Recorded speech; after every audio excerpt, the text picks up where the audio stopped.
Eddington is written and directed by Ari Aster. This is his fourth feature film, and it tells a story about how during May of 2020, during the COVID-19 pandemic, a small time sheriff butts heads with the mayor of Eddington, New Mexico, as they both argue and discuss the morals and the dilemma of the COVID 19 pandemic, such as masking, social distancing, and how people feel like they're being controlled by it, and how they feel like they're being stepped on by the government.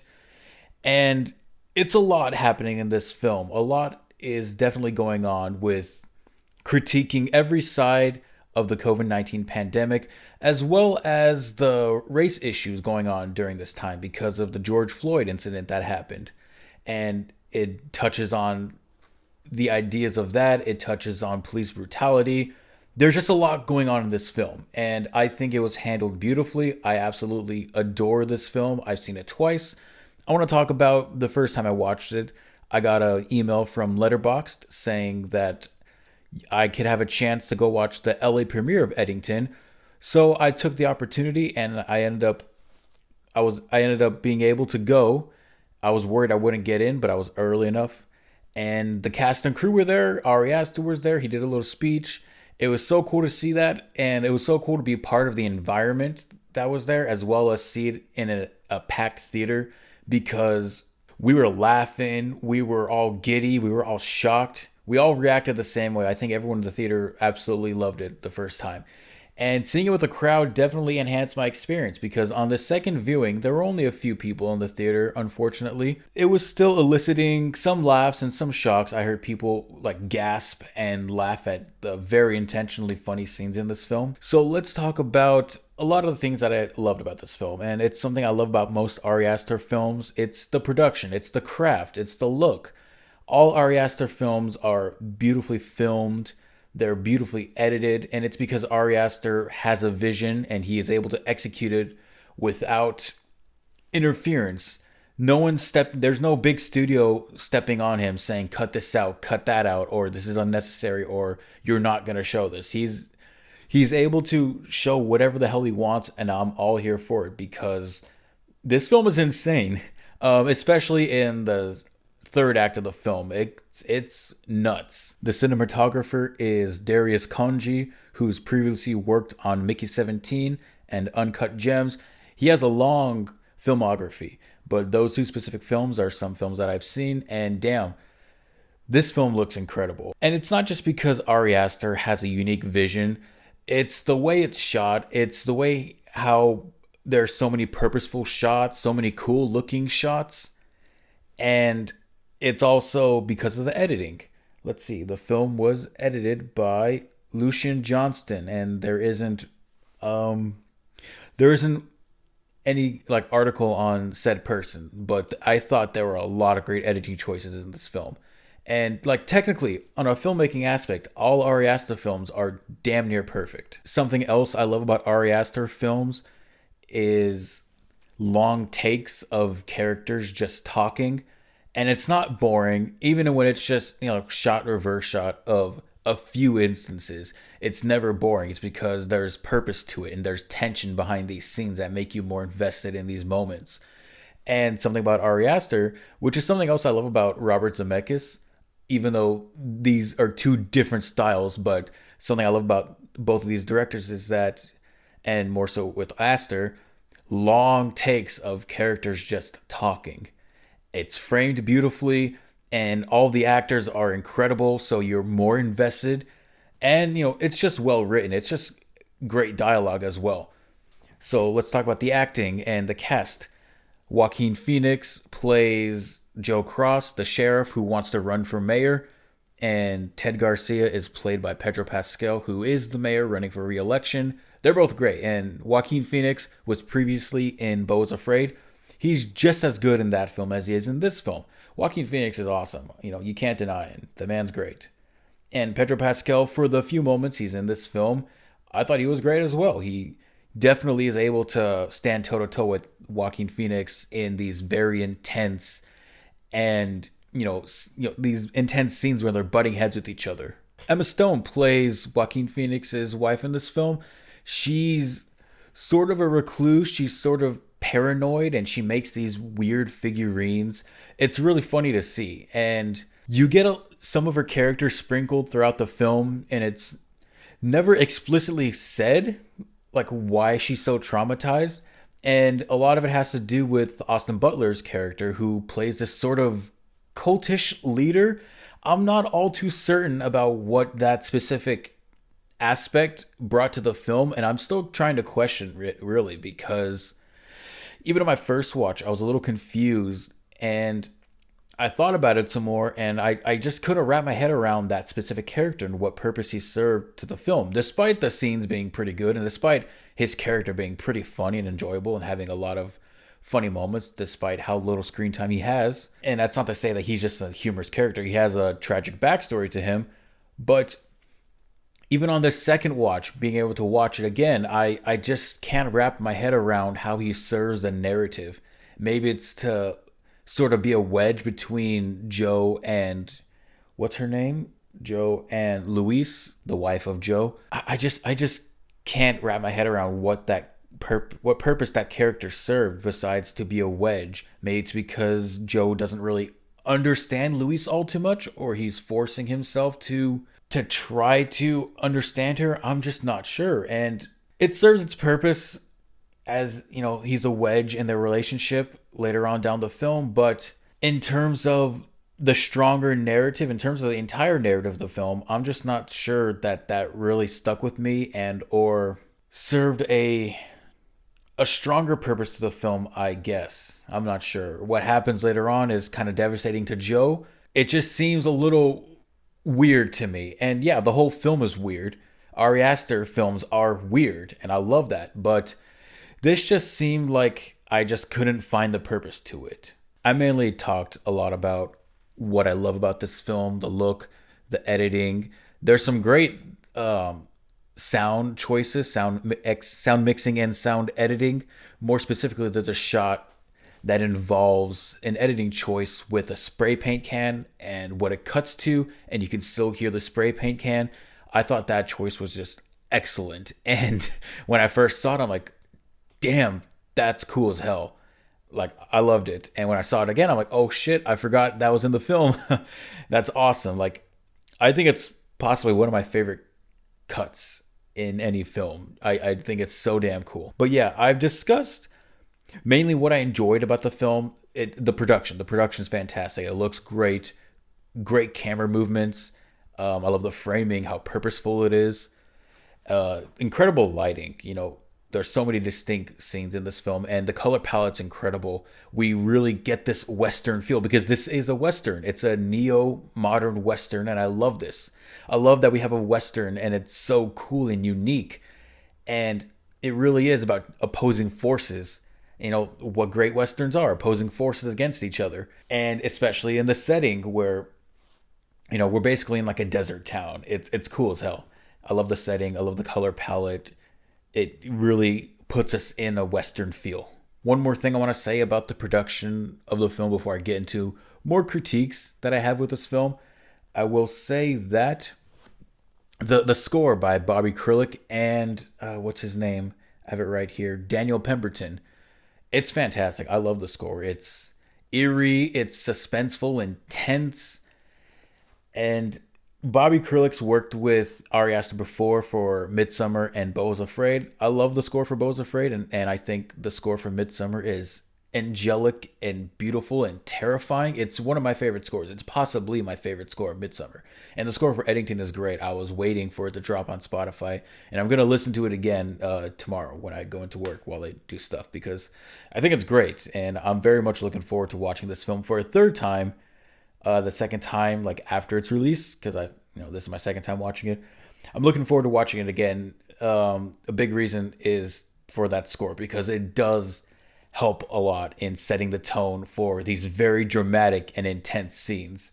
And I want to point out Daniel Pemberton as a composer. He's recently done the score for, trying to find it, I can't think of the name, Materialists.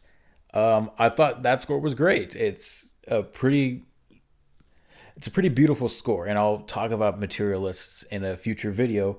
He's also done the score for the Spider-Verse films. So yeah, great composer, great duo. I want to see what more they can do later on down the line. But for now, that's kind of all I want to say about the production of the film. Now I want to get into a little more critiques and a little more of an analysis. Like I said earlier, the film is about race relations and police brutality and that dynamic. There's a character in the film who wants the attention of a girl, and his friend, he starts to get with that girl, and the girl has a big passion for social justice. So the guy, this character named Brian, yeah, his I want to be sure that this character's name is Brian because I want to discuss these characters a lot. Yeah, as Brian. So Eric is Ted's son. Ted's the mayor. Eric's his son, and Brian is Eric's friend. Brian plays a very, very funny role in this film because this character only cares about social justice if it gets him attention, the attention of this girl that he likes, and just attention in general. And you see his demeanor just drop when that attention's not going towards him. And it's really funny. And he's a stand-in for people who don't give a shit about social justice or any political matter, unless it's for the gain, unless it's for personal gain. And it's played for laughs, it's played for jokes, it's hysterical. And the way this character concludes, I thought was hysterical and very, very funny. And my first crowd thought the crowd of this LA premiere thought so as well. And it's very obvious what it's going for. When you see the framing of it all and the way that character's arc concludes, you know what it's going for. And I'm just gonna say it, this film pokes fun at the left and the right. It pokes fun at people who tolerate COVID protocols but break it when it's convenient and it's shown that they don't give a shit. It's making fun of people. It's making fun of social justice warriors who only care about social justice if it benefits them. It makes fun of activists who say that they have white guilt and that they shouldn't be, it's not their place, but they're doing it anyways, to like protesting and whatnot. It's making fun of people who don't give a shit about COVID protocols, people on the right. It's making fun of wacko conspiracy theorists who just spout nonsense. It's funny. It pokes fun at every single side, and it's not afraid to hold back its punches. It's very brutal, and it's a very mean-spirited film when it, absolutely lambasts both sides. And more so, I think it more so lambasts the right side, especially when it comes to these wacky conspiracy theorists. And Joe isn't one of those characters. He just doesn't like having to wear a mask, and his excuse is that he has asthma, and he just doesn't like being told what to do. And I'm gonna be honest, I didn't like being told what to do, but I still complied. I still wore masks until there was no mandate, whatever. But that's not to say that Joe is this saint. He's a pretty bad person when things come about his character and his actions that he does throughout the film. He's not a good person whatsoever.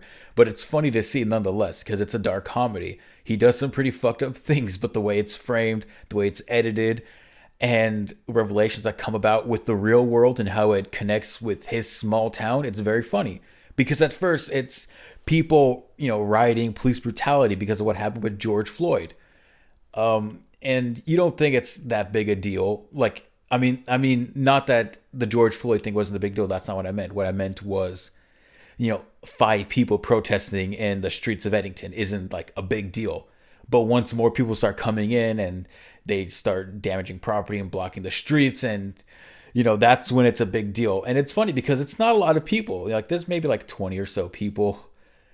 But the way it's framed and the music, it makes it so much more intense and kind of funny, actually. And it's a very humorous film, trust me. Oh, also, it makes fun of people who think that there's a very specific way to protest. And I mean it. It makes fun of everyone. So this is a film for no one, but it's a film for everyone. It's fucking hysterical. I can't do the film justice by how funny it is and how mean it is to every side. It's very funny. Let's talk about the character Michael for a bit. He is a young sheriff's trainee. That's his character description. He has a girlfriend who very much, or he had an ex who very much cares for social justice and whatnot. And it's very important that his character is black, who isn't like extremely distraught about everything going on in the film. Other characters are going to him saying, "Are you okay? Are you okay?" And he's like, "Yeah, I'm fine." And his ex-girlfriend is yelling at him saying, "You should be here with us," and protesting, but he's not. And looking at the film from that angle is also another layer of comedy that's really funny. And it's also just another layer of commentary in general about how he's just a guy who, it's another angle where he understands the horrible things going on, but he's not participating in riots, nor is he participating in protests. He's just a police trying to keep peace. And it's just another interesting angle. But what happens with this character later on down the film is pretty tragic. And it's also because Joe Cross is a very bad person when more things come about later on in the film. There's also another character named Guy, played by Luke Grimes. And he's an officer at the police station. There's these three characters: Joe, Michael, and Guy. And Guy is just kind of a simple character. He's simple minded and he's not all too bright. He's a pretty funny guy. And there's a when Joe runs for mayor, he has his car all decked out with, what am I trying to say? When he's trying to promote his run for mayor, there's all these sayings on it. There's all these slogans on it, and one of it is "You're being manipulated," with "your" being the wrong "your." It's very funny. Small little jokes like that throughout the film. The small little, lines that you see, small little jokes. It's very funny. It adds on to the comedy of the film, and it's just, damn, this is a funny film. Now, most of the conspiracy theorist wacko nut job stuff comes from this character, Luis's mother, Dawn, portrayed by Deirdre O'Connell. She's funny, and it's because she just spouts out nonsense. She's the stand-in for the COVID was an inside job by the government, and they're filling us with the vaccine that's going to kill us because it has these microplastics and microchips and yada yada yada. And look at these things, and they predicted COVID. How could they predict COVID from 2 years ago? Because people don't know that SARS and the COVID virus was a thing before. It's just very funny to see. They even say a line like 56%, something that the government said. Tom Hanks was born in 1956. Just trying to make connections that aren't there because, of course, wacko conspiracy theorist nut job bullshit. It's very funny to see. Okay, now I want to get into my critiques in the film. I do have a few. I absolutely love this film, but there are a few things that I will say that kind of just... It's just kind of a very tiny little critique I have. One of them being the Austin Butler character. He's funny. He has a tragic backstory that goes along with him, but I just can't find a purpose that his character serves to the overall narrative, other than being a wedge between Joe and Luis. He doesn't have a lot of screen time in the film, but when he's there, he's entertaining. It's just that we kind of stop the film to introduce his character, in person, because he's an influencer. He's like a cultish leader of sorts who makes Luis feel heard out. About what, I'm not all too sure. She just doesn't like Joe's actions, and she has a history with Ted. Yeah. She has a history with Ted. She doesn't like Joe's outlandish actions. There is something deeper to her character about past traumas that I'm not going to say because they're spoilers of the film. But that Austin Butler character angle, I'm just not all too sure what overall purpose it serves to that overall narrative of this film.